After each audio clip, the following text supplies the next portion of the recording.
నమస్తే అండి. మహానాడు వేదిక పైన మొన్ననే చంద్రబాబు నాయుడు గారు అక్కడ ఆ సందర్భము కూడా కాకపోయినప్పటికీ కూడా ఒక స్టేట్మెంట్ ఇచ్చారు. 500 రూపాయల నోట్లు రద్దు చేయమని కేంద్ర ప్రభుత్వాన్ని కోరుతున్నాను అని. ఈవేళ యూపీఐ ట్రాన్సాక్షన్స్ అన్నీ కూడా ఆ, ఆన్లైన్లో జరుగుతున్నటువంటి సందర్భము. పెద్ద నోట్లు ఉండకూడదు, ఉంటే కరప్షన్ జరగవచ్చు అన్నటువంటిది.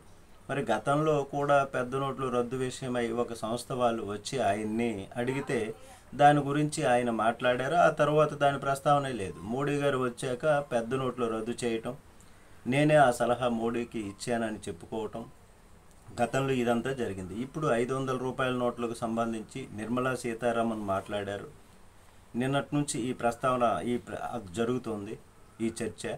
500 రూపాయల నోట్లు దశల వారీగా తగ్గిపోతాయి అంటూ ఇంకోవైపు రిజర్వ్ బ్యాంక్ ఆఫ్ ఇండియా కూడా బ్యాంకులకు ఆదేశాలు ఇవ్వటం అని, 500 రూపాయల నోట్లు పక్కన పెట్టేసి ఇకపై ఏటీఎంలలో నిదానంగా తగ్గించి 200, 100 రూపాయల నోట్లు ఉండేలా చూడాలని, ఎవరైనా పబ్లిక్ 500 రూపాయల నోట్లు బ్యాంకులకు తీసుకొస్తే వాటిని తీసుకొని వారికి 200, 100 రూపాయల నోట్లు ఇచ్చేలా చూడాలని, అలాగే 500 రూపాయల నోట్లు ఇకపై బ్యాంకులు పబ్లిక్కి డిస్పాచ్ చేయకుండా దశల వారీగా దీన్ని అమలుపరచాలని, ఈ సంవత్సరం సెప్టెంబర్ కల్లా 3 వంతులు పూర్తి చేయాలని, అలాగే వచ్చే ఏడాది మార్చి నాటికి చలామణిలో 500 నోట్లు లేకుండా చేయాలని, దశల వారీగా దీన్ని అమలుపరచాలని చెప్పినట్లు ఒక ప్రచారం జరుగుతుంది నిన్నటి నుంచి. మరి ఈ ప్రచారం నిన్న ప్రారంభమైంది.